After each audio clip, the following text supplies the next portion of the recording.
നമസ്കാരം. തന്റെ സഭയിൽ വ്യഭിചാരം തകർക്കുന്നെന്ന് ഒരു പാസ്റ്റർ പരസ്യമായി പ്രഖ്യാപിക്കുക. പതിനായിരങ്ങൾ ആത്മീയ ഉണർവ് തേടിയെത്തിയ കോട്ടയത്തെ നെഹ്റു സ്റ്റേഡിയത്തിൽ പ്രഭാഷകനായി ഇറക്കുമതി ചെയ്ത ഒരു പാസ്റ്റർ വിളിച്ചു പറഞ്ഞ പരമസത്യം ഞെട്ടിക്കുന്നതായി. തന്റെ സഭയിലെ ചില പാസ്റ്റർമാരുടെ ഭാര്യമാർ അഴിഞ്ഞാട്ടക്കാരികളും വ്യഭിചാരികളുമാണെന്ന് വചനം കേട്ട് കൈയടിക്കാൻ വന്ന വിശ്വാസികളെ സാക്ഷിയാക്കി ഇദ്ദേഹം വിളിച്ചു പറഞ്ഞു. ആ വീഡിയോ ഒന്ന് കാണുക.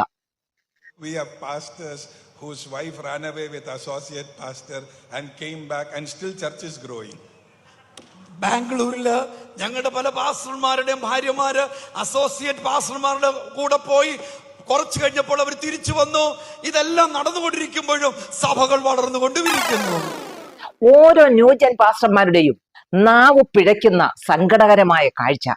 കർത്താവിന്റെ ശബ്ദം റെക്കോർഡ് ചെയ്ത് കേൾപ്പിച്ച അപ്പോസ്തലന് പിന്നാലെ ബാംഗ്ലൂർ അപ്പന്റെ ന്യൂജൻ മോനും നാക്കുപിഴ സംഭവിച്ചു. എന്നാലും പാസ്റ്ററെ, ദൈവം ആയിരങ്ങളെ സാക്ഷി നിർത്തി ഇങ്ങനെ മകനെ കൊണ്ട് പറയിപ്പിച്ചത് ഒരു മുന്നറിയിപ്പാണ്. ദൈവം ന്യായവിധി തുടങ്ങിക്കഴിഞ്ഞു.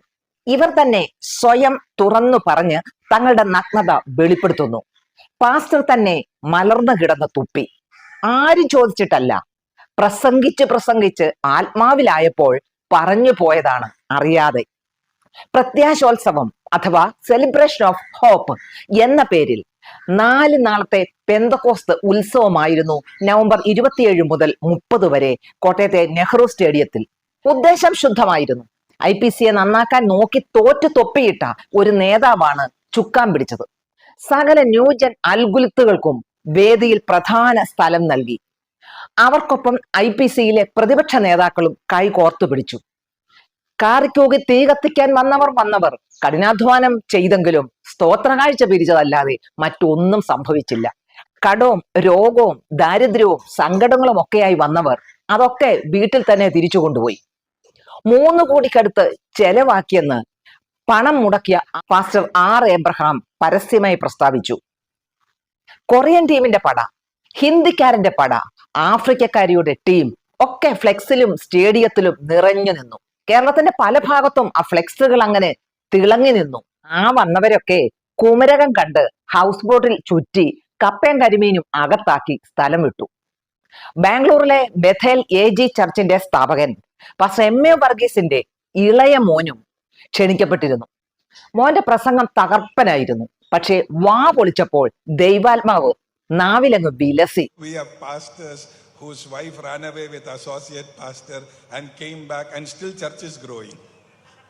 ബാംഗ്ലൂരില് ഞങ്ങളുടെ പല പാസ്റ്റർമാരുടെയും ഭാര്യമാര് അസോസിയേറ്റ് പാസ്റ്റർമാരുടെ കൂടെ പോയി കുറച്ചു കഴിഞ്ഞപ്പോൾ അവർ തിരിച്ചു വന്നു. ഇതെല്ലാം നടന്നുകൊണ്ടിരിക്കുമ്പോഴും സഭകൾ വളർന്നുകൊണ്ടിരിക്കുന്നു. Church growth doesn't mean pastor is a saint. Church growth only means God is building his church. സഭ വളരുന്നു എന്നതിന്റെ അർത്ഥം പാസ്റ്റർ ഒരു വിശുദ്ധൻ എന്ന അർത്ഥത്തിലല്ല. വളർച്ച വരുന്നത് ദൈവത്തിൽ നിന്നാണ്. ജീവിത വിശുദ്ധി, ഗുരുപദേശം, വേർപാട് എന്നൊക്കെ മിനിറ്റ് തോറും കാറ്റി വിശ്വാസികളെ വിറപ്പിക്കുന്ന ബാംഗ്ലൂരിലെ ബഥേൽ AG ചർച്ചിന്റെ സ്ഥാപക നേതാവായ MA വർഗീസിന്റെ ഇളയ മോനാണ് കക്ഷി. 5 നോട്ടെണ്ണൽ മെഷീൻ വാങ്ങാൻ അപ്പന് പ്രചോദനമായത് ഈ മോന്റെ അനുഭവസാക്ഷ്യമാണ്. ഞായറാഴ്ച ആരാധന കഴിഞ്ഞാൽ എണ്ണി തീരിയില്ല. അതുകൊണ്ട് 5 മെഷീൻ ഉണ്ട്, നോട്ടെണ്ണൽ സർവീസസ് ഒത്തിരി ഉണ്ട്. കഴിഞ്ഞ ഒരു ദിവസം എന്റെ രണ്ടാമത്തെ മോം എന്ന് പറഞ്ഞ സാധാരണ ഈ സോദരാഴ്ച എന്ന് പറയുന്ന ഇടുന്ന പിച്ചക്കാശുണ്ടല്ലോ, ഇത് അങ്ങനെ ആത്മാക്കളുടെ നേട്ടം വകമാറ്റി ദ്രവ്യ നേട്ടമായപ്പോൾ സഭയിൽ നിന്ന് ഉടയ തമ്പുരാൻ ഇറങ്ങിപ്പോയി. പകരം മാമോൻ എന്ന സമ്പത്തിന്റെ ദേവൻ ആ സ്ഥാനത്ത് ഒരു കസേര വലിച്ചിട്ട് വന്നങ്ങ് ഇരിപ്പായി. മാമോനുള്ളിടത്ത് ധനം കുമിഞ്ഞുകൂടും. ഇലക്ട്രോണിക് സിറ്റിയിൽ സഭയ്ക്ക് ശതകോടികളുടെ ആസ്തിയായി. എന്റെ വർഗീസ് പാസ്റ്ററെ, എത്ര പേര് തലയിൽ കൈവപ്പിക്കുന്ന പാസ്റ്ററാണ് താങ്കൾ? മോൻ പാസ്റ്റർ കേരളത്തിലോട്ട് ഫ്ലൈറ്റ് കയറും മുമ്പ് ചെക്കന്റെ തലയിൽ ഒന്ന് കൈവച്ച് ഇവന്റെ നാവേന്ന് വേണ്ടാത്തതൊന്നും വീഴല്ലേന്ന് പ്രാർത്ഥിച്ചു വിടാൻ മേലായിരുന്നോ? സ്വന്തം സഭയിലെ പാസ്റ്റർമാരുടെ ഭാര്യമാർ അസോസിയേറ്റ് പാസ്റ്റർമാർക്കൊപ്പം ഒളിച്ചോടുന്നതും സെക്സ് ഒക്കെ ആസ്വദിച്ചിട്ട് കുറെ ദിവസം കഴിഞ്ഞ് തിരിച്ചു വരുന്നതും പാസ്റ്റർമാരുടെ കുടുംബജീവിതം തകർന്നതും ഇങ്ങനെ ഉളിപ്പില്ലാതെ വിളമ്പരുതെന്ന് മോനോട് പറഞ്ഞു വിട്ടുകൂടായിരുന്നു? അന്യനൊരുത്തന്റെ കൂടെ ഒളിച്ചോടി 2 ആഴ്ച മറ്റും പാർക്കുന്നത് ഉപവാസ പ്രാർത്ഥനയ്ക്കായിരിക്കില്ലെന്ന് തലച്ചോറുള്ളവർക്ക് അറിയാമല്ലോ. നിറഞ്ഞു കവിഞ്ഞ നെഹ്റു സ്റ്റേഡിയം കണ്ട് പയ്യന് സത്യത്തിൽ ഹാലിളകി പോയതാവാം കാരണം. അല്ല, അതല്ല കാരണം.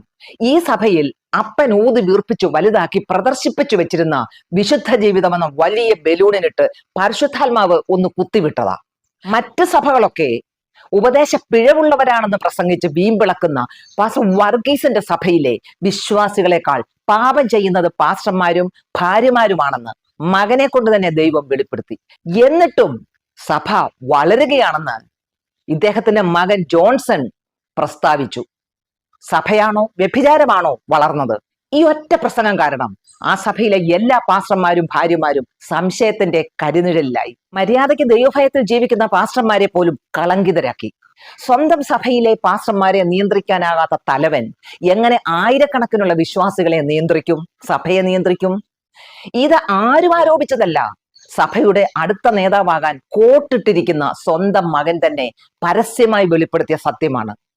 മാർത്തോമ, CSI, യാക്കോബായ, ഓർത്തഡോക്സ്, ഇതര പെന്തക്കോസ്ത സഭകൾ തുടങ്ങിയ എപ്പിസ്കോപ്പൽ പ്രൊട്ടസ്റ്റന്റ് സഭകൾക്ക് ജീവിത വിശുദ്ധി ഇല്ലെന്നും യഥാർത്ഥ വിശുദ്ധ സഭ തന്റേതാണെന്നും ബെഡായി അടിച്ച പാസ്റ്റർ വർഗീസിന് ഇത് സംഭവിച്ചതിൽ ദുഃഖമുണ്ടെന്ന് പറയാതെ വയ്യ.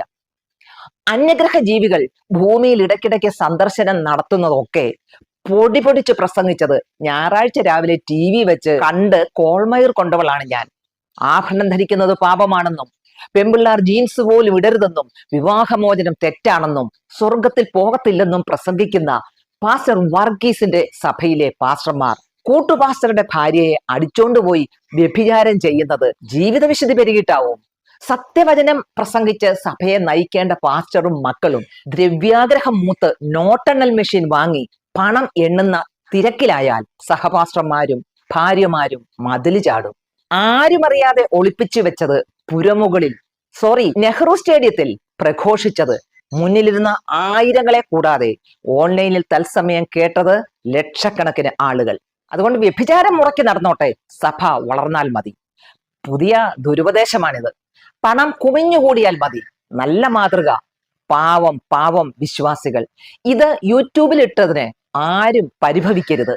ഓൺലൈനിൽ തത്സമയം പ്രസംഗം കേട്ടുകൊണ്ടിരുന്നത് 5 ലക്ഷം പേരെന്നാണ് കോട്ടയത്തെ സംഘാടകർ അവകാശപ്പെട്ടത്. നല്ല സഭ, നല്ല വിശുദ്ധ ജീവിതം, നല്ല മാതൃക. നമ്മുടെ ദൈവം തന്നെ ദുരുപദേഷ്ടാക്കളെ പൊളിച്ചു കാണിച്ചു തുടങ്ങി. Thank you for watching my video. വീണ്ടും കാണാം.